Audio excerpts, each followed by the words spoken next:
Sorry প্রিয়, ইনুস সরকারের কসম লাগে তুমি আমাকে ভুলে যাও। আমি তোমাকে বিশ্বাস করতে পারবো না। আমি আমাকেই বিশ্বাস করি না, তোমাকে বিশ্বাস করব কিভাবে? একটা তালা চাবি দিয়ে লাগানোর পর আমি 2বার টান দিয়ে দেখি যে ওটা লাগছে কিনা, কারণ নিজের প্রতি নিজের বিশ্বাস নেই। কেউরে বিকেশে 200 টাকা পাঠানোর পর 2বার ফোন করি টাকাটা গেছে কিনা। যেখানে আমার নিজের প্রতি বিশ্বাস নাই, তোমাকে বিশ্বাস করব? How it can be possible? ইংলিশে বললাম, যদি বুঝতে ফেলো।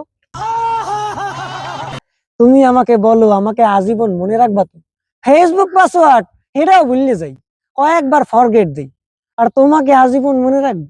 সকালে কি দিয়ে ভাত খাইছি, বিকেলে ভুলে গেছি।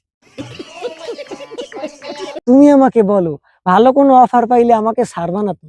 হায় আল্লাহ, যদি গ্রামীণ ফোন দেয় 10 টাকায় 1 জিবি আর বাংলা লিঙ্ক দেয় 8 টাকায় 1 জিবি, মাত্র 2 টাকার জন্য পরের অফার গ্রহণ করি, আর সেইখানে আমি তোমাকে কথা দেব? How it can be possible?